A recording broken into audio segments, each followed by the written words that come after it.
A very good morning students, सुप्रभात दोस्तों। तो लूसेंट सीरीज में, नीडी क्लासेस के लूसेंट सीरीज में आपका स्वागत है। और यहाँ लूसेंट सीरीज में हम लोग हिस्ट्री कर रहे हैं। उसमें पार्ट 1, पार्ट 2, पार्ट 3 वीडियो आ चुका है लूसेंट हिस्ट्री सीरीज का। तो ये पार्ट 4 सीरीज होगा हमारा। और ये पार्ट 4 सीरीज जो है वो पार्ट 3 जो है वो लास्ट में वो कंप्लीट हो गया था। वैदिक सभ्यता में आर्यों की भाषा संस्कृत थी और ये आर्य शब्द भाषा समूह को इंगित करता है, यहाँ तक कंप्लीट हो गया था। तो पार्ट 4 में हम लोग यहाँ से स्टार्ट करते हैं। आर्यों के प्रशासनिक इकाई आरोही क्रम से इन 5 भागों में बंटा था: कुल, ग्राम, विष, जन और राष्ट्र। ग्राम के मुखिया ग्रामीणी, विष का प्रधान विस्पति एवं जन के शासक राजन कहलाते थे। तो देखिए ये काफ़ी इंपॉर्टेंट हो जाता है कि ग्राम के मुखिया ग्रामीणी, ये तो नाम से ही पता चल जाता है कि ग्राम के मुखिया ग्रामीणी, विष का प्रधान जो है विस्पति और जन के शासक राजन कहलाते थे। अब क्यों? क्योंकि जो आर्यों का जो प्रशासनिक इकाई है, जो एडमिनिस्ट्रेटिव यूनिट है, वो आरोही क्रम में किस प्रकार 5 भागों में बटा हुआ है। तो पहला कुल है, उसके बाद ग्राम है, उसके बाद विष है, उसके बाद जन है, उसके बाद राष्ट्र है। तो ग्राम का जो मुखिया है, कुल का जो मुखिया होगा वो घर का मुखिया होता होगा, और ग्राम का जो मुखिया है वो ग्रामीणी कहलाता है। विष का जो है वो प्रधान विस्पति और जन के शासक राजन कहलाते थे। राज्याधिकारियों में पुरोहित एवं सेनानी प्रमुख थे। वशिष्ठ रूढ़िवादी एवं विश्वामित्र उदार पुरोहित थे। तो वशिष्ठ जो थे वो रूढ़िवादी थे, लेकिन विश्वामित्र जो थे वो उदार पुरोहित माने जाते हैं। जो वशिष्ठ थे वो कंजर्वेटिव थे और विश्वामित्र जो थे वो लिबरल थे, उदार पुरोहित थे। सूत, रथकार व कम्मादी नामक अधिकारी रत्नी कहे जाते थे। कौन कौन? सूत, रथकार व कम्मादी नामक अधिकारी रत्नी कहे जाते थे। इनकी संख्या राजा सहित करीब 12 हुआ करती थी। पूरब, तो पूरब दुर्गपति होता था एवं अस्पस जनता की गतिविधियों को देखने वाले गुप्तचर होता था। देखिए यहाँ एक एक वर्ड जो है वो इंपॉर्टेंट है। जैसे अस्पस, तो अस्पस कौन है? गुप्तचर है। पूरब कौन है? दुर्गपति है। रत्नी कौन है? सूत, रथकार व कम्मादी नामक अधिकारी रत्नी है। पुरोहित सेनानी जो है राज्याधिकारियों में प्रमुख है। अब वाजपति, तो गोचर भूमि का अधिकारी होता था वाजपति। उग्र, अपराधियों को पकड़ने का कार्य उग्र करता था। ऋग्वेद में किसी तरह के न्यायाधिकारी का उल्लेख नहीं है। ये इंपॉर्टेंट पॉइंट है, इंपॉर्टेंट नोट है कि ऋग्वेद में किसी तरह के न्यायाधिकारी का उल्लेख नहीं है।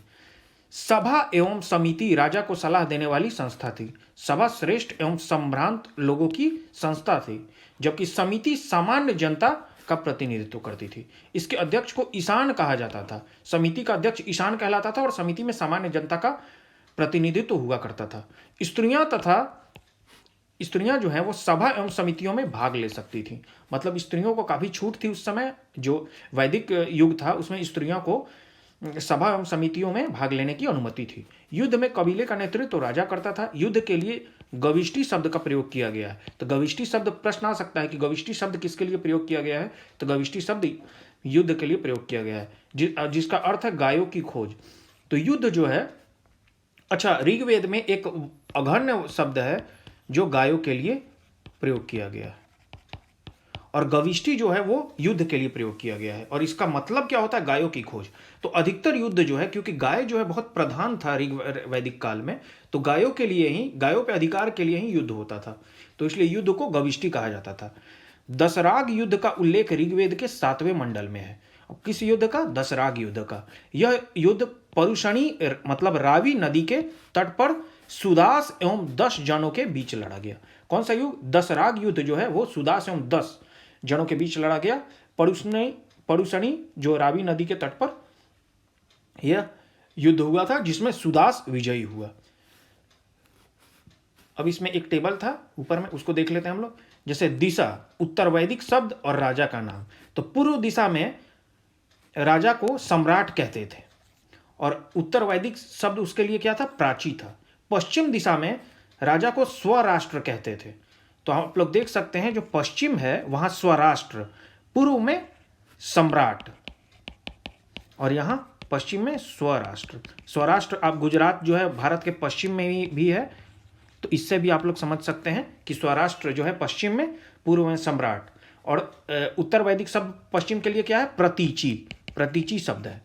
उत्तर में उदीची, उसे उत्तर उसे उदीची, और राजा को उत्तर में, यहाँ उत्तर जो नॉर्थ हो गया, उत्तर में विराट कहा जाता था राजा को, मध्य में राजा कहा जाता था और दक्षिण में भोज कहा जाता था। तो पूर्व में सम्राट, पश्चिम में स्वराष्ट्र, उत्तर में विराट और मध्य में राजा, दक्षिण में भोज।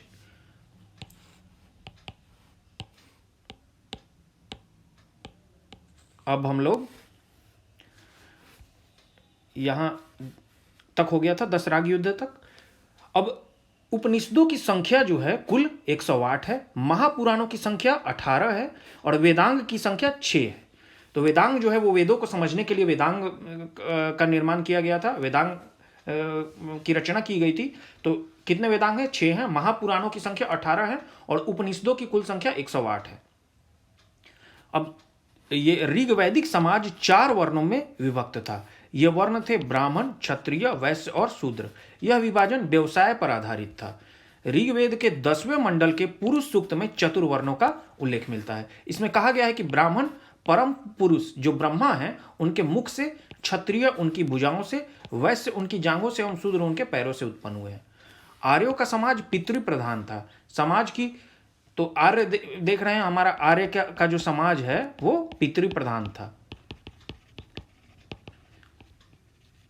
जबकि हड़प्पा की जो समाज था वो मातृ प्रधान प्रतीत होता है।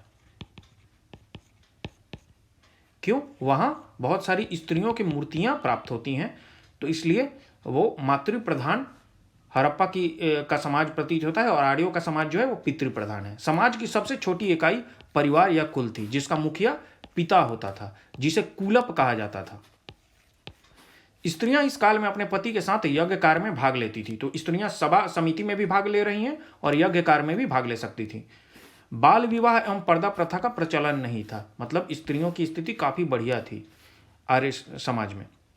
विधवा अपने मृतक पति के छोटे भाई जिसको देवर से विवाह कर सकती थी। स्त्रियां शिक्षा ग्रहण करती थी। ऋग्वेद में लोपामुद्रा, घोषा, सिक्ता, आप्ला एवं विश्वास जैसी विदुषी स्त्रियों का वर्णन है। गार्गी ने याज्ञवल्क्य को वाद विवाद की चुनौती दी थी। तो गार्गी जो है गार्गी एक स्त्री का नाम हुआ, विदुषी थी वो, उन्होंने याज्ञवल्क्य को वाद विवाद की चुनौती दी थी। अब यहाँ एक टेबल, इंपॉर्टेंट टेबल है जिससे काफी प्रश्न होते हैं, हमेशा प्रश्न आ जाते हैं। तो भारत में जो बहुत प्रमुख जो दर्शन है, जो फिलॉसफी है और उसके प्रवर्तक कौन कौन है उसके बारे में दिया हुआ है। तो दर्शन और प्रवर्तक देखते हैं। जो चार्वाक दर्शन है उसके प्रवर्तक चार्वाक हैं। योग के दर्शन जो है उसके प्रवर्तक पतंजलि हैं। सांख्य जो दर्शन है उसके प्रवर्तक कपिल हैं। न्याय दर्शन के प्रवर्तक गौतम ऋषि है। पूर्व मीमांसा के है प्रवर्तक जैमिनी है। उत्तर मीमांसा के बदरायन है और वैशेषिक के हैं कणाद। तो हम लोग आगे देख रहे हैं। जीवन भर अविवाहित रहने वाली महिलाओं को अमाजू कहा जाता था। जीविकापार्जन के लिए वेद वेदांग पढ़ाने वाला अध्यापक उपाध्याय कहलाता था। आर्यों का मुख्य पेय पदार्थ सोमरस था। यह वनस्पति से बनाया जाता था। आर्य मुख्यतः 3 प्रकार के वस्त्रों का उपयोग करते थे। और कौन कौन से 3 प्रकार के वस्त्र हैं? तो वास, अधिवास और उष्णीश। अंदर पहनने वाले कपड़े को नीवी कहा जाता था। आर्यों के मनोरंजन के मुख्य साधन थे संगीत, रथदौड़, घुड़दौड़ एवं द्यूत कीड़ा। आर्यों का मुख्य व्यवसाय पशुपालन एवं कृषि था। महर्षि कणाद को भारतीय परमाणुवाद का जनक कहा गया है। तो भारतीय परमाणुवाद जो है, जो एटॉमिक थ्योरी जो है, उसके जनक कौन है? महर्षि कणाद है। गाय को अघन्या न मारे जाने योग्य पशु की श्रेणी में रखा गया था। गाय की हत्या करने वाले या उसे घायल करने वाले के लिए वेदों में मृत्युदंड अथवा देश से निकालने की व्यवस्था की गई है। आर्यों का प्रिय पशु घोड़ा एवं सर्वाधिक प्रिय देवता इंद्र थे। आर्यों द्वारा खोजी गई धातु लोहा थी, जिसे श्याम अयस्क कहा जाता था। तांबे को लोहित अयस्क कहा जाता था।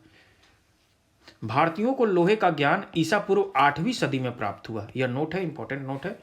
व्यापार हेतु दूर दूर तक जाने वाला व्यक्ति को पनी कहते थे। तो पनी कौन है? जो व्यापार करने दूर दूर तक जाता था। लेन देन में वस्तु विनिमय की प्रणाली प्रचलित थी।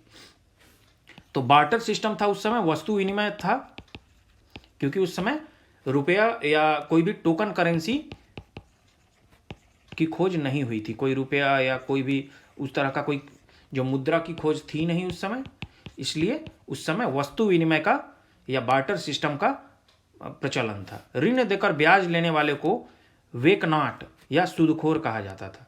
वैसे लोग जो कि ब्याज लेते थे ऋण देकर, तो उनको सूदखोर कहा जाता था। मनुष्य एवं देवता के बीच मध्यस्थ की भूमिका निभाने वाले देवता के रूप में अग्नि की पूजा की जाती थी। तो अग्नि ऐसे देवता थे जो मनुष्य एवं देवता के बीच मध्यस्थ की भूमिका निभाते थे। कैसे?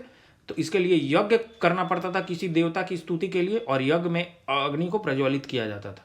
तो इसलिए अग्नि जो है वो मध्यस्थ की भूमिका निभाते थे। ऋग्वेद में उल्लिखित नदियों में सरस्वती सबसे पवित्र नदी मानी जाती है। ऋग्वेद में गंगा का 1 बार, यमुना का उल्लेख 3 बार हुआ है। तो सबसे ज़्यादा उल्लेख सरस्वती नदी का हुआ है और यह सबसे पवित्र नदी है। ऋग्वेद में गंगा का 1 बार उल्लेख हुआ है और यमुना का उल्लेख 3 बार हुआ है। इसमें सिंधु नदी का उल्लेख सर्वाधिक बार हुआ है, सिंधु नदी का उल्लेख। उत्तर वैदिक काल में इंद्र के स्थान पर प्रजापति सर्वाधिक प्रिय देवता हो गए थे। तो ऋग वैदिक काल के बाद जब उत्तर वैदिक काल आया, तो उत्तर वैदिक काल में ऋग वैदिक काल में इंद्र जो है वो प्रिय देवता थे, सर्वाधिक प्रिय। लेकिन उत्तर वैदिक काल में इंद्र के स्थान पर प्रजापति सर्वाधिक प्रिय देवता हो गए थे। विष्णु के 3 पगों की कल्पना का विकास उत्तर वैदिक काल में ही हुआ। तो विष्णु जिन्होंने पूरे ब्रह्मांड को 3 पगों में लांघ लिया था, 3 पग उनके जो थे उनमें पूरे ब्रह्मांड को पूरा कर लिया था। तो इसका वर्णन जो है उत्तर वैदिक काल में ही है। उत्तर वैदिक काल में राजा के राज्याभिषेक के समय राजसूय यज्ञ का अनुष्ठान किया जाता था। तो राजसूय यज्ञ कब किया जाता था? उत्तर वैदिक काल में। उत्तर वैदिक काल में वर्ण व्यवसाय की बजाय जन्म के आधार पर निर्धारित होने लगे थे। तो ऋग वैदिक काल में व्यवसाय के आधार पर, लेकिन जैसे जैसे उत्तर वैदिक काल आया तो उस समय जो वर्ण है वह व्यवसाय की बजाय जन्म के आधार पर निर्धारित होने लगे। हेरिडिटरी हो गया, जो वर्ण है वो जन्म के आधार पर होने लगा। अब ऋग वैदिक कालीन देवता को हम लोग देख लेते हैं। तो इंद्र जो है उनको युद्ध का नेता एवं वर्षा का देवता, अग्नि जो है वो देवता एवं मनुष्य के बीच मध्यस्थता की भूमिका निभाते थे। वरुण जो है पृथ्वी एवं सूर्य के निर्माता, समुद्र के देवता भी हैं, विश्व के नियामक व शासक, सत्य का प्रतीक, ऋतु परिवर्तन या दिन रात का कर्ता, ये वरुण है। देव जो देवता हैं वो आकाश के देवता हैं। सबसे प्राचीन देवता यही हैं देव। सोम जो है वो वनस्पति के देवता हैं। सोमरस जो बनाया जाता था एक प्रकार की वनस्पति से बनाया जाता था, तो इससे आप लोग याद रख सकते हैं कि सोम वनस्पति के देवता हैं। उषा जो है प्रगति एवं उत्थान की देवता। आश्विन जो है विपत्तियों को हरने वाले देवता। पूषण जो है वो पशुओं का देवता। विष्णु विश्व के संरक्षक एवं पालनकर्ता। अब मरुत जो है वो आंधी तूफान के देवता हैं। उत्तर वैदिक काल में हल को सिरा व हल रेखा को सीता कहा जाता था। तो हल को सिरा कहा जाता था और हल रेखा को सीता कहा जाता था। उत्तर वैदिक काल में निष्क और शतमान मुद्रा की इकाइयां थी। तो मुद्रा की इकाइयां देखिए, उत्तर वैदिक काल जो है उसमें मुद्रा आ गई है और मुद्रा की इकाइयां क्या है? निष्क और शतमान है। सिक्कों के चलन का लेकिन कोई प्रमाण नहीं मिलता है। सांख्य दर्शन भारत के सभी दर्शनों में सबसे प्राचीन है। तो कौन सा दर्शन सबसे प्राचीन है? सांख्य दर्शन है। इसके अनुसार मूल तत्व कितने हैं? 25 मूल तत्व हैं, जिनमें प्रकृति जो है वो पहला मूल तत्व है। तो 25 हैं कुल तत्व और प्रकृति जो है पहला तत्व है। सत्यमेव जयते मुंडको उपनिषद से लिया गया है। इसी उपनिषद में यज्ञ की तुलना फूटी नाव से की गई है। तो यज्ञ की तुलना फूटी नाव से कहाँ की गई है? तो मुंडको उपनिषद में। और सत्यमेव जयते कहाँ से लिया गया है? तो मुंडको उपनिषद से। ईसा पूर्व 2री सदी में राजाओं के उपयुक्त यज्ञवेदी बनाने के लिए आपस्तंभ व्यवहारिक ज्यामिति की रचना का भी जो है उसका प्रयोग है, दिखाया गया है। तो यज्ञ के लिए जो वेदी बनाई जाती थी उसके लिए भी ज्यामितिक आकार, विभिन्न ज्यामितिक आकार की ये जो है रचना की जाती थी। तो ईसा पूर्व 2री सदी में, ठीक है, लगभग 200 BC के आसपास में, 200 BC के आसपास में गायत्री मंत्र सवृत्ति नामक देवता को संबोधित है। तो किसको है? सावित्री नामक देवता को संबोधित है, जिसका संबंध ऋग्वेद से है। लोगों को आर्य बनाने के लिए विश्वामित्र ने गायत्री मंत्र की रचना की। तो अब आर्य अगर किसी को आर्य बनाना होता था, कोई भी अगर जो पहले से रहते थे यहाँ वो दस्यु कहलाते थे, तो उनको अगर आर्य बनाना होता था तो उसके लिए गायत्री मंत्र की रचना की गई। और किसके द्वारा? विश्वामित्र के द्वारा। श्राद्ध की प्रथा पहले पहल दत्तात्रेय ऋषि के बेटे निमि ने शुरू की। तो किसने शुरू की सबसे पहले? तो निमि ने शुरू की, और वो किसके पुत्र थे? दत्तात्रेय ऋषि की। उत्तर वैदिक काल में कौशाम्बी नगर में प्रथम बार पक्की ईंटों का प्रयोग किया गया। तो पहली बार पक्की ईंटों का प्रयोग किस काल में किया गया? तो उत्तर वैदिक काल में। और किस नगर में? तो कौशाम्बी नगर में। महाकाव्य दो हैं, महाभारत एवं रामायण। महाभारत का पुराना नाम जय संहिता है। यह विश्व का सबसे बड़ा महाकाव्य है। तो सबसे बड़ा महाकाव्य कौन सा है? तो ये महाभारत है, और इसका नाम पुराना नाम है जय संहिता। गोत्र नामक संस्था का जन्म उत्तर वैदिक काल में ही हुआ। तो जो गोत्र है, जो कि आज भी प्रचलित है कि आपका गोत्र कौन सा है, तो वह गोत्र जो है उसका जन्म जो है उत्तर वैदिक काल में ही हुआ। अब नोट दिया हुआ है, वेदांत दर्शन के मौलिक ग्रंथ ब्रह्म सूत्र या वेदांत सूत्र की रचना बदरायण ने की। प्रश्न आ जाता है कि ब्रह्म सूत्र या वेदांत सूत्र की रचना किसने की? तो ये बदरायण ने की। और ये क्या है ब्रह्म सूत्र? तो वेदांत दर्शन के लिए मौलिक ग्रंथ है। वेदांत दर्शन के लिए मौलिक ग्रंथ कौन सा है? तो ब्रह्म सूत्र है। अब महाजनपदों का उदय।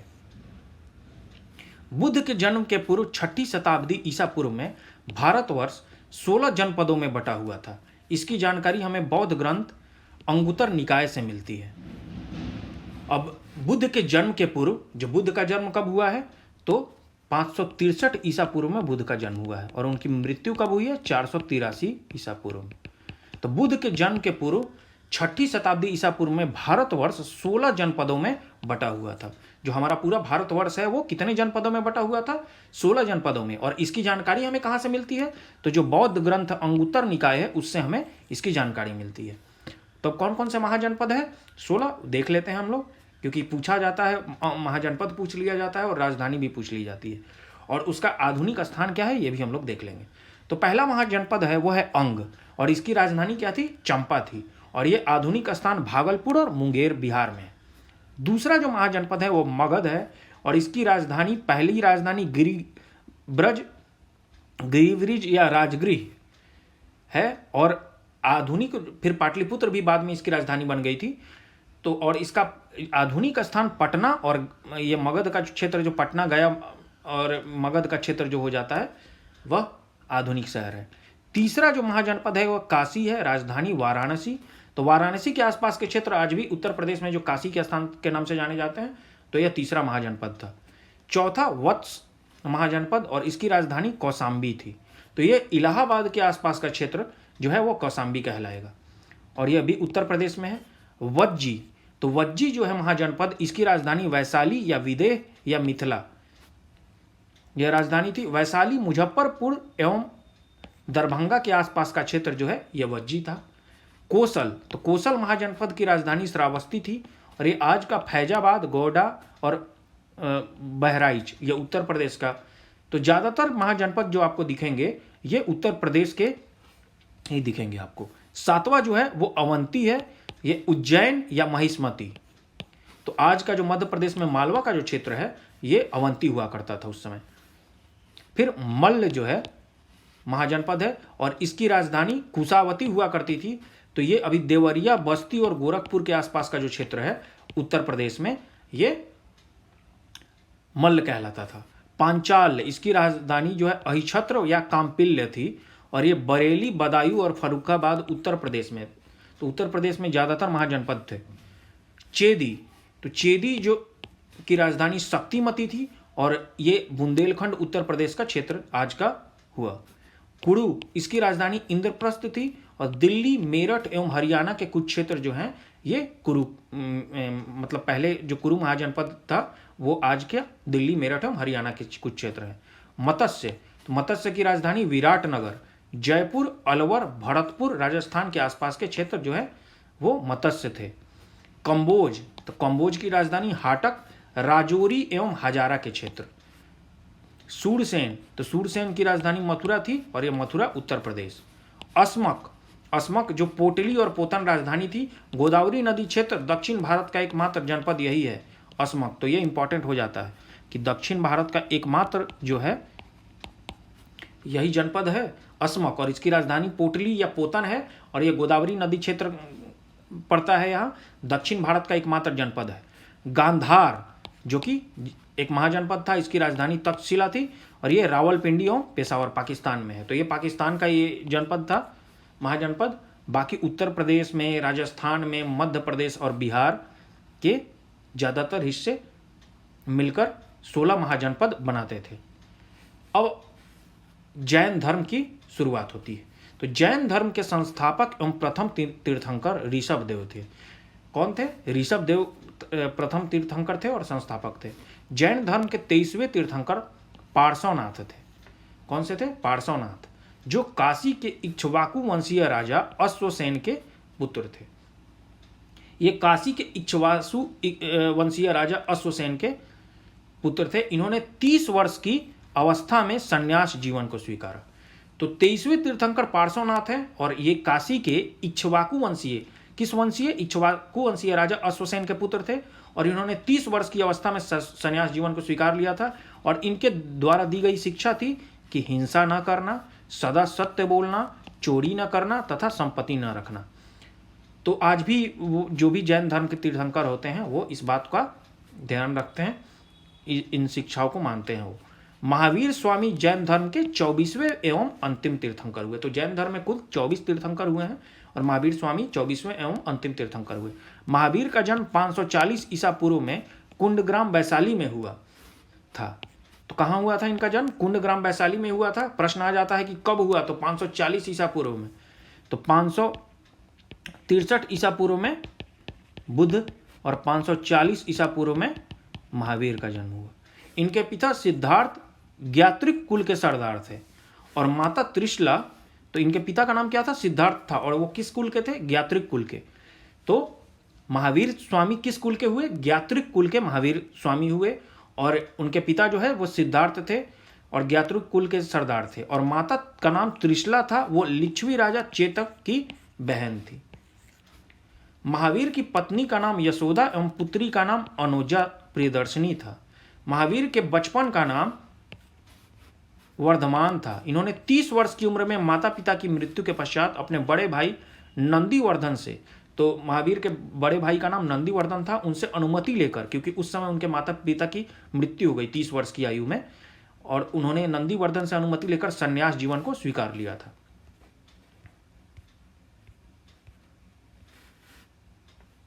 12 वर्षों की कठिन तपस्या के बाद महावीर को जिरंभिक की समीप, कहाँ? जिरंभिक की समीप ऋजुपालिका नदी के तट पर, अब महात्मा बुद्ध को निरंजना नदी के तट पे और महावीर को ऋजुपालिका नदी के तट पर साल वृक्ष के नीचे तपस्या करते हुए संपूर्ण ज्ञान का बोध हुआ। इसी समय से महावीर को जिन का अर्थ होता है विजेता, अहर्त का मतलब होता है पूज्य व्यक्ति, और निर्ग्रंथ मतलब बंधनहीन कहलाए। तो जब ज्ञान की प्राप्ति हो गई महावीर को, तो इनको जिन, अहर्त और निर्ग्रंथ कहा जाने लगा। महावीर ने अपना उपदेश प्राकृत या अर्धमगधी भाषा में दिया, क्योंकि ये आम लोगों की ये भाषा थी प्राकृत, तो इसी में इन्होंने उपदेश दिया। महावीर के अनुयायियों को मूलतः निर्ग्रंथ कहा जाता है, बंधनहीन कहा जाता है। महावीर को भी निर्ग्रंथ कहा जाता है, और उनके अनुयायियों को भी मूलतः निर्ग्रंथ कहा जाता है। महावीर के प्रथम अनुयायी उनके दामाद जामिल थे। जामिल बने। प्रथम जैन भिक्षुनी नरेश दधिवाहन की पुत्री चंपा थी। तो जैन भिक्षुनी भी थी, और वो कौन थी? नरेश दधिवाहन की पुत्री, राजा जो दधिवाहन थे उनकी पुत्री चंपा थी। महावीर ने अपने शिष्यों को 11 गंधर्वों में विभाजित किया था। तो अपने शिष्यों को उन्होंने 11 गंधर्वों में विभाजित किया था महावीर ने। आर्य सुधर्मा अकेला ऐसा गंधर्व था जो महावीर की मृत्यु के बाद भी जीवित रहा, और जो जैन धर्म का प्रथम थेरा या मुख्य उपदेशक हुआ। तो प्रथम जो मुख्य उपदेशक, ये जैन धर्म का प्रथम थेरा या मुख्य उपदेशक कौन था? आर्य सुधर्मा था, क्योंकि वो एक ऐसा गंधर्व था जो महावीर की मृत्यु के बाद भी जीवित रहा।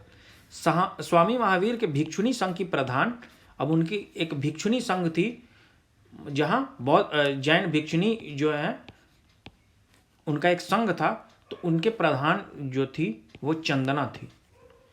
अब प्रमुख जैन तीर्थंकर और उनके प्रतीक चिन्ह हम लोग देख लेते हैं, क्योंकि इससे भी प्रश्न आते हैं। जैन तीर्थंकर के नाम एवं क्रम, प्रतीक चिन्ह। तो ऋषभ देव जो प्रथम थे और इनका प्रतीक चिन्ह सांड है। अजीतनाथ द्वितीय और इनका प्रतीक चिन्ह हाथी है। संभव तृतीय और इनका प्रतीक चिन्ह घोड़ा।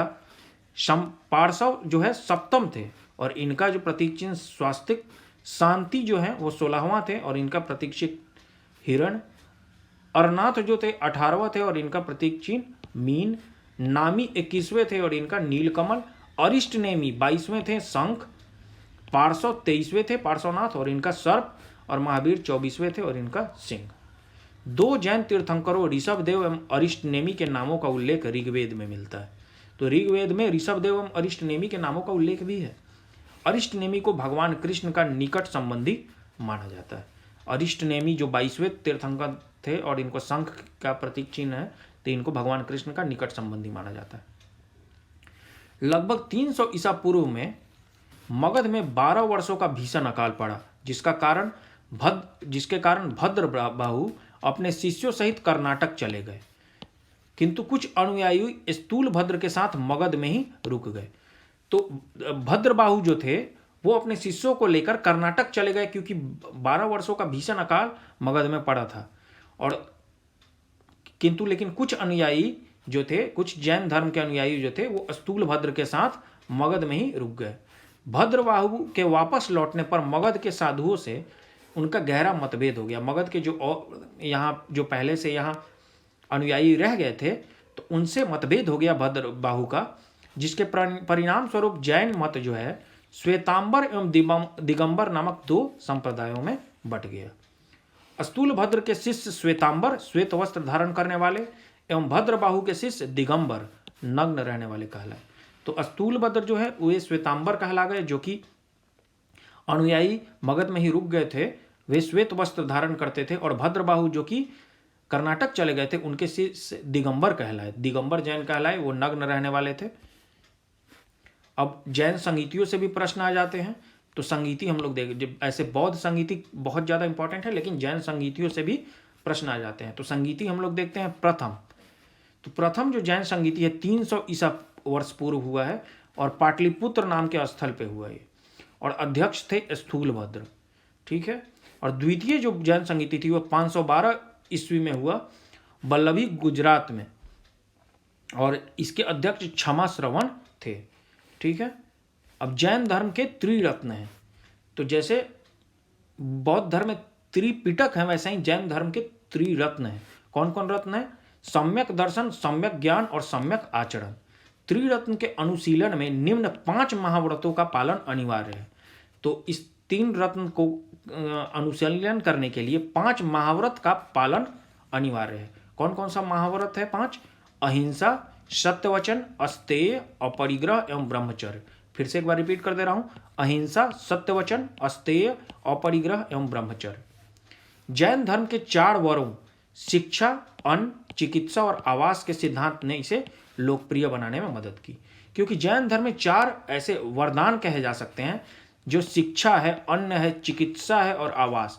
यह लोगों के लिए काफ़ी उपयोगी था और इसीलिए ये काफ़ी लोकप्रिय बन गया। जैन धर्म में ईश्वर की मान्यता नहीं है, जैन धर्म में लेकिन आत्मा की मान्यता है। तो प्रश्न आ सकता है कि ईश्वर की मान्यता है कि नहीं जैन धर्म में? तो नहीं है। जैन धर्म में लेकिन आत्मा की मान्यता है। महावीर पुनर्जन्म एवं कर्मवाद में विश्वास करते थे, तो पुनर्जन्म की भी मान्यता है जैन धर्म में, और कर्मवाद की में विश्वास महावीर करते थे। जैन धर्म के सप्तभंगी ज्ञान के अन्य नाम स्यादवाद व अनेकांतवाद है। अब स्यादवाद व अनेकांतवाद क्या है? तो जैन धर्म का ही सप्तभंगी ज्ञान है। जैन धर्म ने अपने आध्यात्मिक विचारों को सांख्य दर्शन से ग्रहण किए हैं। तो जैन धर्म ने अपने आध्यात्मिक विचारों को किससे ग्रहित किया है? तो सांख्य दर्शन से। जैन धर्म मानने वाले कुछ राजा थे। उदयीन। उदयीन किसका पुत्र था? तो अजात शत्रु का पुत्र था उदयीन। और वंद राजा, चंद्रगुप्त मौर्य, कलिंग नरेश खारवेल। तो चंद्रगुप्त मौर्य जो कि मौर्य शासक थे, वो भी जैन धर्म को मानने वाले थे। कलिंग नरेश खारवेल भी हैं। राष्ट्रकूट राजा अमोघवर्ष और चंदेल शासक, ये लोग उदयीन भी हैं। वंद राजा, ये लोग जैन धर्म के मानने वाले थे। मैसूर के गंग वंश के मंत्री अब जो मैसूर, जो साउथ में हम लोग चले जाते हैं, दक्षिण में, क्यों? क्योंकि जैन धर्म कैसे फैला दक्षिण में भी, क्योंकि भद्रबाहु जो है वो अकाल पड़ने के कारण जब अपने कुछ अनुयायियों को लेकर कर्नाटक चले गए थे, तो वहां कर्नाटक के आसपास के क्षेत्रों में भी जैन धर्म फैलने लगा था। तो मैसूर के गंग वंश के मंत्री चामुंड के प्रोत्साहन से कर्नाटक के श्रवण बेलगोला में 10वीं शताब्दी के मध्य भाग में विशाल बाहुबली की मूर्ति, तो ये बाहुबली की मूर्ति किसकी है? गोमतेश्वर की मूर्ति का निर्माण किया गया। किसके द्वारा किया गया? तो गंग वंश के मंत्री के द्वारा किया गया, और चामुंड के प्रोत्साहन से। कहां किया गया? तो कर्नाटक के श्रवण बेलागोला में। कब किया गया? 10वीं शताब्दी के मध्य भाग में। अब गोमतेश्वर की प्रतिमा कायोत्सर्ग मुद्रा में है। किस मुद्रा में है? यह पूछ सकता है प्रश्न कि किस मुद्रा में है गोमतेश्वर की प्रतिमा। काफी ऊंची और प्रतिमा है, और वो कायोत्सर्ग मुद्रा में है। महावीर तपस्या की इस मुद्रा में वह अपने चारों ओर के वातावरण से अनभिज्ञ है। तो उनके पैरों में सांप लिपटे हुए हैं तथा चींटियों ने मिट्टी के घिरौंदे बना दिए हैं। यह मूर्ति 18 मीटर ऊंची है एवं एक ही चट्टान को काटकर बनाई गई है। मोनोलिथिक है ये, एक ही चट्टान को काटकर बनाया गया है, एक ही पत्थर से बनाया गया है यह, और 18 मीटर ऊंची ये मूर्ति है।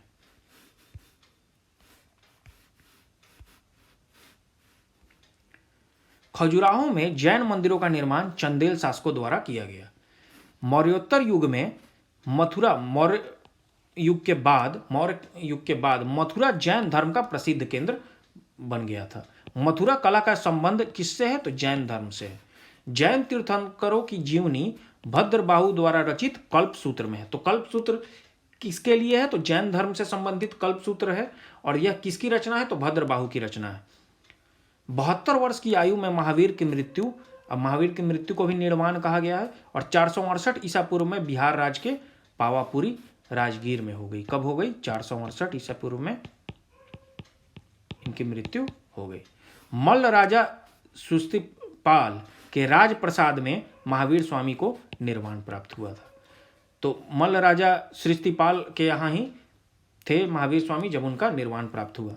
अब हम लोग बौद्ध धर्म को देखेंगे। तो बौद्ध धर्म के संस्थापक गौतम बुद्ध थे। इन्हें एशिया का ज्योतिपुंज, लाइट ऑफ एशिया भी कहा जाता है। यह प्रश्न बनता है। गौतम बुद्ध का जन्म 563 ईसा पूर्व में कपिलवस्तु के लुम्बिनी नामक स्थान पर हुआ था। कहाँ हुआ था? कपिलवस्तु के लुम्बिनी नामक स्थान पर इनका जन्म हुआ था। इनके पिता सुधोधन शाक्य गण के मुखिया थे। तो ये शाक्य गण के मुखिया थे सुधोधन। इनकी माता माया देवी की मृत्यु इनके जन्म के 7वें दिन ही हो गई थी। इनका लालन पालन सौतेली माँ प्रजापति गौतमी ने किया था। इनके बचपन का नाम सिद्धार्थ था, और इनकी सौतेली माँ जिन्होंने इनका लालन पालन किया उनका नाम प्रजापति गौतमी था। गौतम बुद्ध का विवाह 16 वर्ष की अवस्था में यशोधरा के साथ हुआ। इनके पुत्र का नाम राहुल था। सिद्धार्थ जब कपिलवस्तु की सैर पर निकले तो उन्होंने निम्न 4 दृश्यों को देखा। पहला दृश्य था उन्होंने बूढ़ा व्यक्ति को देखा, दूसरा दृश्य एक बीमार व्यक्ति, तीसरा एक शव को देखा उन्होंने, चौथा एक सन्यासी को देखा। सांसारिक समस्याओं से व्यथित होकर, अब ये चारों दृश्य समस्याएं हैं सांसारिक, और इनको देखकर वो व्यथित हो गए, और सिद्धार्थ ने 29 वर्ष की अवस्था में गृह त्याग किया। महावीर ने 30 वर्ष की अवस्था में गृह त्याग किया था, और इन्होंने 29 वर्ष की अवस्था में गृह त्याग किया, जिसे बौद्ध धर्म में महाभिनिष्क्रमण कहा गया। अब गृह त्याग को महाभिनिष्क्रमण बौद्ध धर्म में कहा गया। गृह त्याग करने के बाद सिद्धार्थ, जो कि बुद्ध है, ने वैशाली के आलार कलाम से सांख्य दर्शन की शिक्षा ग्रहण की। तो वैशाली के आलार कलाम जो है वो उनके गुरु हुए, और इन्होंने इनको सांख्य दर्शन की शिक्षा प्रदान की सिद्धार्थ को। आलार कलाम सिद्धार्थ के प्रथम गुरु हुए, जिससे उन्होंने शून्य का ज्ञान प्राप्त किया। आलार कलाम के बाद सिद्धार्थ ने राजगीर के रुद्र कड़ामपुत्र से शिक्षा ग्रहण की। तो ये राजगीर के हैं रुद्र कड़ामपुत्र, और वैशाली के आलार कलाम है। तो आलार कलाम से इन्होंने शून्य का ज्ञान अर्जित किया, और रुद्र कड़ामपुत्र से इन्होंने योग का ज्ञान प्राप्त किया। उरुवेला में सिद्धार्थ को कौंडिल्य, वप्पा, भादिया, महानामा एवं अस्सागी नामक 5 साधक मिले। तो सिद्धार्थ को कहाँ 5 साधक मिले? उरुवेला में, और वो 5 साधक का नाम कौंडिल्य, वप्पा, भादिया, महानामा एवं अस्सागी है। बिना अन्न जल ग्रहण किए 6 वर्ष की कठिन तपस्या के बाद, तो कितने वर्ष की कठिन तपस्या के बाद? 6 वर्ष की कठिन तपस्या के बाद 35 वर्ष की आयु में वैशाख की पूर्णिमा की रात निरंजना, जिसको फल्गु नदी भी कहा जाता है, के किनारे पीपल वृक्ष के नीचे सिद्धार्थ को ज्ञान प्राप्त हुआ। तो बिना अन्न जल ग्रहण किए 6 वर्ष की कठिन तपस्या के बाद 35 वर्ष की आयु में, मतलब 6 साल लगभग उन्होंने तपस्या किया होगा 6 वर्ष तक। और पूर्णिमा की रात निरंजन, वो रात कौन सी थी? पूर्णिमा की थी। निरंजना नदी के किनारे पीपल वृक्ष के नीचे, महावीर को साल वृक्ष के नीचे, इनको पीपल वृक्ष के नीचे सिद्धार्थ को ज्ञान प्राप्त हुआ। ज्ञान प्राप्ति के बाद सिद्धार्थ बुद्ध के नाम से जाने गए। वह स्थान बोध गया कहलाया। बुद्ध ने अपना प्रथम उपदेश सारनाथ, जो कि ऋषिपत्नम भी कहलाता है, में दिया, जिसे बौद्ध ग्रंथों में धर्मचक्र प्रवर्तन कहा गया। तो पहला उपदेश जो देने की, जो प्रथम जो उपदेश दिया है बुद्ध ने, उसको धर्मचक्र प्रवर्तन भी कहा गया है। बुद्ध ने अपने उपदेश जनसाधारण की भाषा पाली में दिए। इन्होंने अपने उपदेश पाली में दिए। बुद्ध ने अपने उपदेश कौशल, वैशाली, कौशाम्बी व अन्य राज्यों में दिए। तो कौशल से बुद्ध जुड़े हैं, वैशाली से जुड़े हैं, कौशाम्बी से जुड़े हैं। वो अन्य राज्यों में दिए। सर्वाधिक उपदेश कौशल देश की राजधानी श्रावस्ती में उन्होंने दिए। इनके प्रमुख अनुयायी कौन कौन से शासक थे? तो बिंबिसार, प्रसेनजीत व उदयन। तो उदयन जो था वो जैन धर्म का भी अनुयायी था और बौद्ध धर्म का भी अनुयायी था। बुद्ध की मृत्यु 80 वर्ष की अवस्था में 483 ईसा पूर्व में कुशीनारा, देवरिया, उत्तर प्रदेश में चुंद द्वारा अर्पित भोजन करने के बाद हो गई, जिसे बौद्ध धर्म में महापरिनिर्वाण कहा गया है। मल्लों ने अत्यंत सम्मान पूर्वक बुद्ध का अंत्येष्टि संस्कार किया। तो अंत्येष्टि संस्कार जो है वो मल्लों ने किया है, बहुत सम्मान पूर्वक किया था। एक अनुश्रुति के अनुसार मृत्यु के बाद बुद्ध के शरीर के अवशेषों को 8 भागों में बांटकर उन पर 8 स्तूपों का निर्माण कराया गया। तो बुद्ध के जन्म एवं मृत्यु की तिथि को चीनी परंपरा के कैंटोन अभिलेख के आधार पर निश्चित किया गया है। तो चीनी परंपरा का कैंटोन अभिलेख है और उसी के आधार पर जिन बुद्ध के जन्म और मृत्यु की तिथि को निश्चित किया गया है। बौद्ध धर्म के बारे में हमें विशद ज्ञान त्रिपिटक, विनय पिटक, सूत्र पिटक एवं अभिधम्म पिटक से प्राप्त होता है। तीनों पिटकों की भाषा क्या है? पाली है, जो कि बुद्ध की भाषा थी। बुद्ध ज्ञान, लोगों को ज्ञान पाली भाषा में ही देते थे। थेरवाद मत की पाली त्रिपिटक सबसे पुराना है। एक थेरवाद संप्रदाय भी है बौद्ध धर्म में और उनका जो है पाली त्रिपिटक वो सबसे पुराना है। सूत्र पिटक में बुद्ध के धार्मिक सिद्धांतों को संवाद के रूप में संकलित किया गया है। तो सूत्र पिटक क्या है? भगवान बुद्ध के जो भी धार्मिक सिद्धांत हैं उनको संवाद के रूप में संकलित किया गया है। विनय पिटक में संघ के भिक्षु एवं भिक्षुणी के लिए बनाए गए नियमों का संग्रह किया गया है और इसमें संघ के अनुशासन के तोड़ने पर किए जाने वाले प्रायश्चितों की सूची भी दी गई है। तो जो नियम कानून है वो विनय पिटक में, और बुद्ध के धार्मिक सिद्धांत सूत्र पिटक में, और अभिधम्म पिटक में सूत्र पिटक में वर्णित सिद्धांतों के सुव्यवस्थित अनुशीलन के लिए आवश्यक सूचियों के सारांश तथा प्रश्नोत्तरी का समावेश किया गया है। अब नोट, पाली त्रिपिटकों को 1ली शताब्दी ईसा पूर्व में श्रीलंका के शासक वतगामिनी की देखरेख में पहली बार लिपिबद्ध किया गया। तो ये त्रिपिटकों को 1ली शताब्दी ईसा पूर्व में, जो कि 100 ईसा पूर्व में श्रीलंका के शासक वतगामिनी की देखरेख में पहली बार लिपिबद्ध किया गया। अब सूत्र पिटक के 5 निकाय हैं। कौन कौन है? दिग्ग, मध्यम, संयुक्त, अंगुत्तर और खुद्दक। तो 5 निकाय हैं सूत्र पिटक के। कौन कौन? दिग्ग निकाय, मध्यम, संयुक्त निकाय, अंगुत्तर निकाय और खुद्दक निकाय। बुद्ध के पूर्व जन्मों से जुड़ी जातक कथाएं खुद्दक निकाय की 15 पुस्तकों में से एक है। तो खुद्दक निकाय जो है उसमें 15 पुस्तक है और उसमें से एक पुस्तक कौन सी है? जातक कथा, जिसमें बुद्ध के पूर्व जन्मों का वर्णन है। खुद्दक निकाय में धम्मपद नैतिक उपदेशों का पदात्मक संकलन है। थेड़ गाथा बौद्ध भिक्षुओं का गीत और थेड़ी गाथा बौद्ध भिक्षुओं की गीत है। किसमें? खुद्दक निकाय में। बौद्ध धर्म मूलतः अनिश्वरवादी है। इसमें आत्मा की परिकल्पना भी नहीं है, आत्मा को भी नहीं मानती है, ईश्वर को भी नहीं मानती है बौद्ध धर्म। लेकिन बौद्ध धर्म में पुनर्जन्म की मान्यता है। तृष्णा को छिन्न हो जाने की अवस्था को ही बुद्ध ने निर्वाण कहा है। निर्वाण का मतलब है कि अब आपके जीवन में कोई तृष्णा नहीं रही, तृष्णा का अंत हो गया, और इसी को निर्वाण, क्योंकि अब निर्वाण का मतलब है कि अब आपको कोई तृष्णा नहीं रही। विश्व दुखों से भरा है, इसका सिद्धांत बुद्ध ने उपनिषद से लिया है। किससे लिया है? उपनिषद से। बुद्ध के अनुयायी दो भागों में विभाजित थे। पहले भिक्षुक, बौद्ध धर्म के प्रचार के लिए जिन्होंने संन्यास ग्रहण किया उन्हें भिक्षुक कहा गया, और दूसरे थे उपासक। गृहस्थ जीवन व्यतीत करते हुए बौद्ध धर्म अपनाने वालों को उपासक कहा गया। तो बौद्ध संघ में सम्मिलित होने के लिए न्यूनतम आयु सीमा 15 वर्ष थी। बौद्ध संघ में प्रविष्ट होने को उपसंपदा कहा जाता था। बौद्ध धर्म के त्रिरत्न कौन कौन से हैं? तो जैसे जैन धर्म में भी त्रिरत्न है, बौद्ध धर्म में भी त्रिरत्न है, बुद्ध, धम्म और संघ। बौद्ध सभाएं कौन कौन सी हैं? तो बौद्ध सभाएं बहुत इंपॉर्टेंट है, इससे काफी प्रश्न बनते हैं। प्रथम बौद्ध संगीति 483 ईसा पूर्व राजगिरी, जो कि मगध की राजधानी थी, वहां हुआ, और उसके अध्यक्ष जो थे महाकश्यप थे, और अजातशत्रु के शासनकाल में हुआ। द्वितीय बौद्ध संगति इसके ठीक 100 साल बाद 383 ईसा पूर्व में वैशाली में हुआ, और इसके अध्यक्ष सबकामी थे और काला अशोक के शासनकाल में।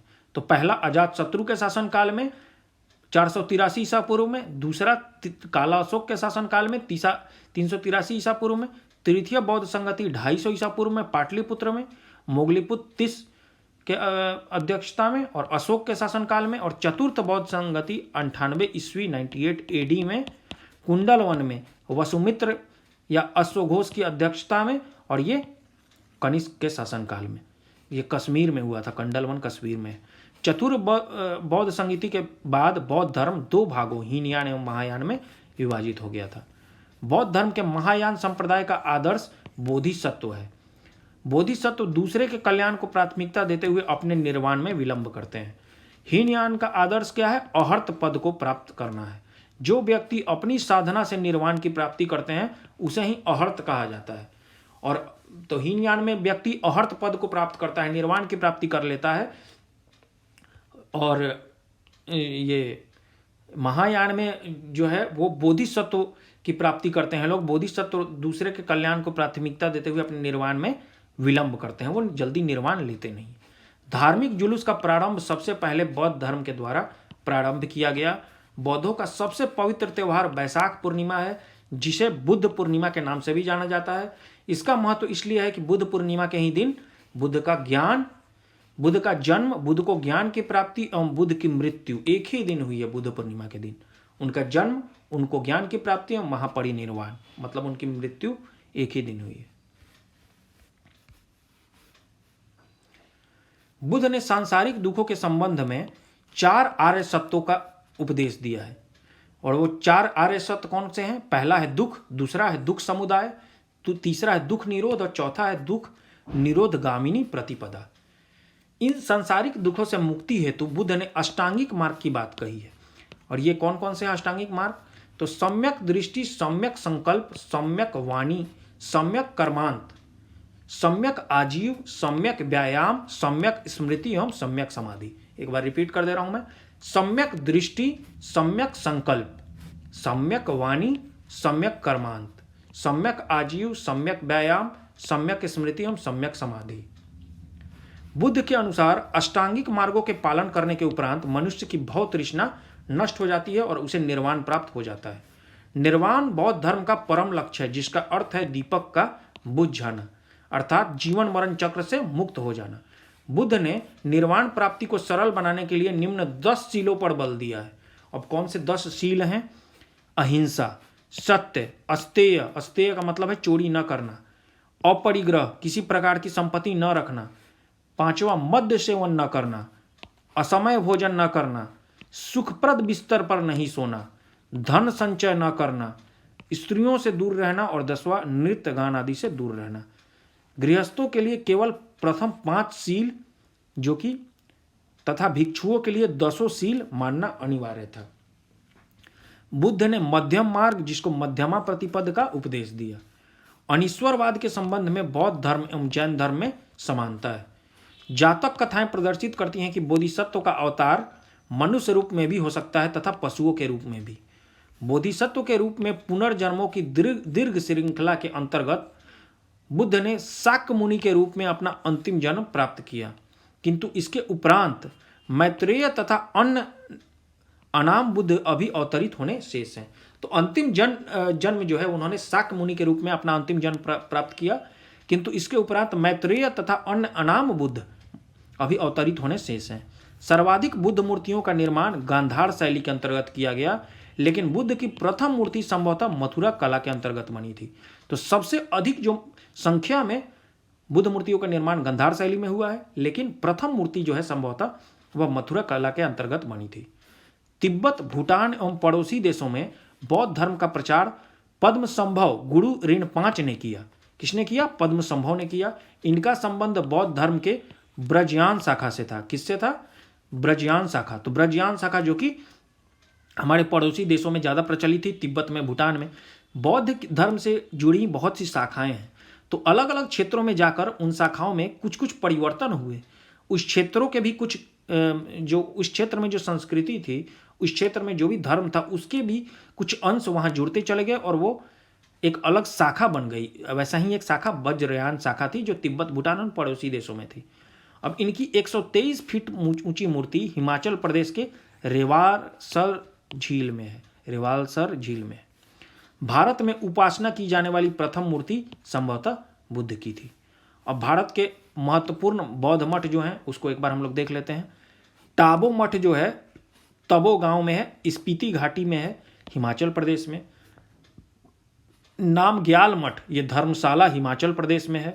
हेमिस मठ लद्दाख में है, जम्मू कश्मीर में। एक हेमिस नेशनल पार्क भी है, राष्ट्रीय उद्यान, ये भी जम्मू कश्मीर में, इसलिए आप लोग याद रख सकते हैं। हेमिस मठ जो है लद्दाख, जम्मू कश्मीर। थिक्से मठ ये भी लद्दाख, जम्मू कश्मीर में। सासुर मठ लाहौल स्पीति, हिमाचल प्रदेश। तो अभी तक जो भी हम लोग देखे ऊपर में हिमाचल प्रदेश और जम्मू कश्मीर में ही ये मठ दिखा आपको। मिंड्रालिंग मठ ये देहरादून, उत्तराखंड में है। रूमटेक मठ ये गंगटोक, सिक्किम में है। तवांग मठ अरुणाचल प्रदेश में है। अरुणाचल प्रदेश में तवांग जगह भी है, तवांग मठ वहीं है। नामड्रालिंग मठ जो है वो मैसूर में है, कर्नाटक में। और बोधिमंडा मठ ये बोध गया, बिहार में। अब यहां से हम लोग शैव धर्म पे आ जाते हैं। भगवान शिव की पूजा करने वालों को शैव एवं शिव से संबंधित धर्म को शैव धर्म कहा गया है। शिवलिंग उपासना का प्रारंभिक पुरातात्विक साक्ष्य हड़प्पा संस्कृति के अवशेषों से मिलता है। तो शिवलिंग उपासना का प्रारंभिक जो पुरातात्विक साक्ष्य कहां से मिलता है? तो हड़प्पा संस्कृति के अवशेषों से मिलता है। मतलब हड़प्पा संस्कृति में भी शिवलिंग प्राप्त हुए हैं। ऋग्वेद में शिव के लिए रुद्र नामक देवता का उल्लेख है। अथर्ववेद में शिव को भव, सर्व, पशुपति एवं भूपति कहा गया है। लिंग पूजा का पहला स्पष्ट वर्णन मत्स्य पुराण में मिलता है। महाभारत के अनुशासन पर्व से भी लिंग पूजा का वर्णन मिलता है। रुद्र के पत्नी के रूप में पार्वती का नाम तैत्तिरीय आरण्यक में मिलता है। तो रुद्र के पत्नी के रूप में पार्वती का नाम कहाँ मिलता है? तैत्तिरीय आरण्यक में मिलता है। शिव की पत्नी की सौम्य रूप कौन कौन सी है? तो पद्मा, पार्वती, उमा, गौरी एवं भैरवी। वामन पुराण में शैव संप्रदाय की संख्या 4 बताई गई है। कौन कौन है ये? पाशुपत, कापालिक, कालामुख और लिंगायत। पाशुपत संप्रदाय शैवों का सर्वाधिक प्राचीन संप्रदाय है। इसके संस्थापक कौन थे? तो लकुलीस थे, जिन्हें भगवान शिव के 18 अवतारों में से एक माना जाता है। पाशुपत संप्रदाय के अनुयायियों को पंचार्थिक कहा गया है। इस मत का प्रमुख सैद्धांतिक ग्रंथ कौन सा है? पाशुपत सूत्र है। श्रीकर पंडित एक विख्यात पाशुपत आचार्य थे। कापालिक संप्रदाय के इष्ट देव कौन है? तो भैरव थे। इस संप्रदाय का मुख्य केंद्र श्री शैल नामक स्थान था। कालामुख संप्रदाय के अनुयायियों को शिव पुराण में महाव्रतधर कहा गया है। तो कालामुख संप्रदाय के लोगों को क्या कहा गया है? महाव्रतधर। इस संप्रदाय के लोग नर कपाल में ही भोजन, जल तथा सूरापान करते हैं तथा साथ ही अपने शरीर पर चिता की भस्म लगाते हैं। तो जो भी महाव्रतधर हैं वो लोग नर कपाल में ही भोजन, जल तथा सूरापान करते हैं और साथ ही अपने शरीर पर चिता की भस्म लगाते हैं। लिंगायत संप्रदाय दक्षिण में प्रचलित था। इन्हें जंगम भी कहा जाता है। इस संप्रदाय के लोग शिवलिंग की उपासना करते थे। शून्य संपादने लिंगायतों का प्रमुख धार्मिक ग्रंथ है। तो लिंगायतों का प्रमुख धार्मिक ग्रंथ कौन सा है? तो शून्य संपादने है। बसव पुराण में लिंगायत संप्रदाय के प्रवर्तक अलंभ प्रभु तथा उनके शिष्य बासव को बताया गया है। तो बसव पुराण में लिंगायत संप्रदाय के प्रवर्तक कौन है? अलंभ प्रभु और उनके शिष्य बासव के बारे में चर्चा की गई है बसव पुराण में। इस संप्रदाय को वीर शिव संप्रदाय भी कहा जाता है। तो लिंगायत संप्रदाय जो है वो वीर शिवा भी कहलाता है, वीर शिव संप्रदाय भी कहलाता है। बासव व उनका भतीजा चन्ना बासव कर्नाटक के कलचुरी राजाओं के दरबार में रहते थे। जैनों के साथ कठिन संघर्ष के उपरांत उन्होंने अपने मत की स्थापना की थी। उन्होंने जाति प्रथा का कड़ा विरोध किया और उपवास, प्रीति भोज, तीर्थ यात्रा एवं बलि प्रथा को स्वीकार किया। बाल विवाह का विरोध किया और विधवा विवाह की अनुमति दी। तो काफी ये लोग जो थे वो लिबरल, उदार थे। 10वीं शताब्दी में मतेश्चंद्रनाथ ने नाथ संप्रदाय की स्थापना की। तो नाथ संप्रदाय की स्थापना किसने की? मतेश्चंद्रनाथ ने। इस संप्रदाय का व्यापक प्रचार प्रसार बाबा गोरखनाथ के समय में हुआ। गोरखनाथ ने वर्ण व्यवस्था तथा ब्राह्मणों के विशेषाधिकारों की आलोचना की। उनके द्वारा प्रतिपादित सिद्धांत को तंत्र कहा गया। इसकी सदस्यता बिना जाति भेद सबके लिए खुली थी। दक्षिण भारत में शैव धर्म चालुक्य, राष्ट्रकूट, पल्लव एवं चोलों के समय लोकप्रिय रहा। तो दक्षिण भारत में शैव धर्म किसके किसके राज्य में लोकप्रिय रहा? तो ये रहा लोकप्रिय चालुक्य, राष्ट्रकूट, पल्लव एवं चोलों के समय लोकप्रिय रहा। पल्लव काल में शैव धर्म का प्रचार प्रसार नयनारों द्वारा किया गया। तो जो शिव उपासक थे उनको नयनार कहा गया और विष्णु के उपासक को अलवर कहा जाता था। तो ये नयनार जो हैं, क्योंकि याद करने का तरीका, शिव के भी 3 नेत्र हैं, तो नेत्र से नयनार, तो नयनारों का प्रचार प्रसार जो है वो पल्लव काल में शैव धर्म का प्रचार प्रसार नयनारों ने किया। नयनार संतों की संख्या 63 बताई गई है, जिसमें अप्पाड़, तिरुज्ञान, संबंदर एवं सुंदर मूर्ति आदि के नाम उल्लेखनीय है। एलोरा के प्रसिद्ध कैलाश मंदिर का निर्माण राष्ट्रकूटों ने करवाया। चोल शासक राजराज प्रथम ने तंजौर में प्रसिद्ध राजराजेश्वर शैव मंदिर का निर्माण कराया, जिसे बृहदेश्वर मंदिर के नाम से भी जाना जाता है। कुषाण शासकों की मुद्राओं पर शिव एवं नंदी का एक साथ अंकन प्राप्त होता है। नोट: पशुपतिनाथ मंदिर नेपाल की राजधानी काठमांडू में से 3 किलोमीटर उत्तर पश्चिम में बागमती नदी के किनारे देवपाटन गांव में स्थित एक शिव मंदिर है। नेपाल के धर्मनिरपेक्ष राष्ट्र बनने से पहले यह मंदिर राष्ट्रीय देवता भगवान पशुपतिनाथ का मुख्य निवास माना जाता था। तो भगवान पशुपतिनाथ नेपाल के राष्ट्रीय देवता हैं और इनका मुख्य निवास जो है वो इस स्थान को माना जाता था, देवपाटन गांव में बागमती नदी के किनारे। इस मंदिर परिसर को सन 1979 में यूनेस्को विश्व सांस्कृतिक विरासत स्थल के रूप में सूचीबद्ध किया गया। मुख्य मंदिर का निर्माण वास्तुकला की नेपाली पैगोडा शैली में हुई है। पगोडा शैली में इसका निर्माण हुआ है, मुख्य मंदिर का निर्माण। अब संप्रदाय और संस्थापक हम लोग देख लेते हैं। तो आजीवक संप्रदाय के संस्थापक मक्खलीपुत्र गोसाल हैं। घोर अक्रियावादी संप्रदाय के संस्थापक पूरन कश्यप हैं। यदृच्छावाद के संस्थापक हैं आचार्य अजीत। भौतिकवादी संप्रदाय के संस्थापक हैं पगुदकच्चायन या भौतिक दर्शन, पगुदकच्चायन के नाम से जान। और अनिश्चयवादी जो संप्रदाय है उसके संस्थापक संजय विठली पुत्र।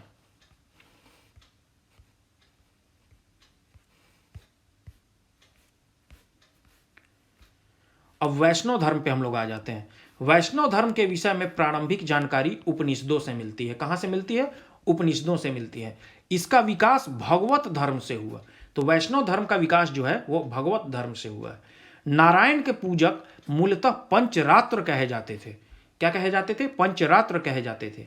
वैष्णव धर्म के प्रवर्तक कृष्ण थे, जो वृषण कबीले के थे। तो कृष्ण इनके प्रवर्तक थे वैष्णव धर्म के, और ये वृषण कबीले के थे और जिनका निवास स्थान मथुरा था। कृष्ण का उल्लेख सर्वप्रथम छांदोग्य उपनिषद में देवकी पुत्र और अंगिरस के शिष्य के रूप में हुआ है। किस उपनिषद में हुआ है? तो छांदोग्य उपनिषद में हुआ है। वृषण कबीले के थे कृष्ण, उनका निवास स्थान मथुरा था, और छांदोग्य उपनिषद में देवकी पुत्र और अंगिरस के शिष्य के रूप में इनका उल्लेख हुआ है। वासुदेव कृष्ण का सबसे प्रारंभिक अभिलेखीय उल्लेख बेशनगर स्तंभ अभिलेख में पाया गया है। तो सबसे प्रारंभिक अभिलेख कहाँ है? बेशनगर स्तंभ अभिलेख में। विष्णु के 10 अवतारों का उल्लेख मत्स्य पुराण में मिलता है। 10 अवतार कौन कौन से थे विष्णु के? देख लेते हैं हम लोग। मत्स्य, कूर्म, वराह, नृसिंह, वामन, परशुराम, राम, बलराम, बुद्ध एवं कल्कि। गुप्त काल में विष्णु का वराह अवतार सर्वाधिक प्रसिद्ध था। वैष्णव धर्म में ईश्वर को प्राप्त करने के लिए सर्वाधिक महत्व भक्ति को दिया गया है। भगवान विष्णु के सुदर्शन चक्र में 6 तीलियां हैं। अब हम लोग प्रमुख संप्रदाय, मत एवं आचार्य देख लेते हैं। तो वैष्णव संप्रदाय जो है उनका मत जो है विशिष्ट अद्वैत से है, विशिष्टाद्वैत जिसको कहते हैं, और इसके आचार्य थे रामानुजाचार्य। ब्रह्म संप्रदाय जो है ये द्वैत मत को मानता है और इसके आचार्य जो हैं आनंद तीर्थ हैं। रुद्र संप्रदाय जो है वो शुद्धाद्वैत को मानता है और उसके आचार्य बल्लभाचार्य हैं। और सनक संप्रदाय जो है वो द्वैताद्वैत, जिसको द्वैत और प्लस अद्वैत को द्वैताद्वैत कहेंगे, और इसके आचार्य जो हैं वो निम्बार्क हैं। अब प्रमुख संप्रदाय, संस्थापक एवं पुस्तक हम लोग देख लेंगे। तो बड़करी जो संप्रदाय है इसके संस्थापक नामदेव हैं। श्री वैष्णव जो संप्रदाय है इसके संस्थापक रामानुज हैं और इनकी पुस्तक ब्रह्मसूत्र है। परमार्थ जो संप्रदाय है इसके संस्थापक रामदास हैं और इसकी पुस्तक दास बोध है। राम भक्त जो संप्रदाय है उसके संस्थापक रामानंद है और इसकी पुस्तक अध्यात्म रामायण है। अंकोर वाट का मंदिर कंबोडिया या कंबोज के राजा सूर्यवर्मा द्वितीय 1113 ईस्वी से 1150 ईस्वी, मतलब 1113 एडी से 1115 एडी में इसका निर्माण अंकोर वाट का मंदिर। तो प्रश्न आता है कि अंकोर वाट का मंदिर कहाँ है, तो ये कंबोडिया में है। और इसका निर्माण किसने कराया, तो राजा सूर्यवर्मा ने कराया। इस मंदिर में लगभग 10.5 फीट ऊंची, 10.5 फीट ऊंची भगवान विष्णु की मूर्ति स्थापित है। अब इस्लाम धर्म की शुरुआत होगी यहाँ से, तो वीडियो काफ़ी लंबा हो जाएगा, इसलिए इस्लाम धर्म जो है अगले पार्ट में हम लोग लेके आएंगे ताकि वीडियो ज़्यादा लंबा ना हो। तब तक आप लोग पार्ट 1, 2, 3, 4 उसको अच्छे से रिवाइज कीजिए। और ऐसे ही जो ये लूसेंट हिस्ट्री का सीरीज जो है इसमें और पार्ट आते रहेंगे जब तक पूरा लूसेंट हिस्ट्री कंप्लीट ना हो जाए। और वो पूरे हिस्ट्री के सीरीज को कंप्लीट करने के लिए ज़रूरी होगा कि आप लोग उसको बार बार अच्छे से कंप्लीट करने के लिए बार बार आप लोग रिवाइज करें ताकि आप लोगों को वो कंठस्थ हो जाए, याद हो जाए। क्योंकि लूसेंट जो है काफ़ी इंपॉर्टेंट किताब, उसमें एक एक पॉइंट को याद रखना बहुत इंपॉर्टेंट है। हर पॉइंट से प्रश्न आ जाते हैं, तो आप लोगों को एक एक पॉइंट याद रखना होगा। तो और पार्ट जो भी है उसका वीडियो का नोटिफिकेशन आपको पता चले, इसके लिए आप लोग बेल आइकन को दबा लें। चैनल को सबसे पहले नीडी क्लासेज जो चैनल है उसको सब्सक्राइब कर लें। हर पार्ट के वीडियो को देखें, वीडियो में जो आपके सुझाव हैं उसको कमेंट में लिखें। अगर वीडियो आपको पसंद आए तो वो भी कमेंट में लिखें और लाइक भी करें, बेल आइकन को दबा दें नोटिफिकेशन के लिए, और अपने दोस्तों के साथ शेयर करें। क्योंकि ये नीडी क्लासेज का एक ऐसा इनिशिएटिव है जो फ्री में है। ये क्रैश कोर्स, इसमें पूरा कंप्लीट सिलेबस 67 बीपीएससी का पूरा सिलेबस जो है आपको कंप्लीट कराया जाएगा 100% गारंटी के साथ। तो इसे दोस्तों के साथ शेयर करें, बिल्कुल निःशुल्क है, ये फ्री ऑफ कॉस्ट है। सबसे पहले चैनल को सब्सक्राइब कर लें, बेल आइकन को आप लोग दबा दें, लाइक और शेयर करें। तो अगले पार्ट में हम लोग आपसे फिर मिलेंगे, तब तक के लिए धन्यवाद।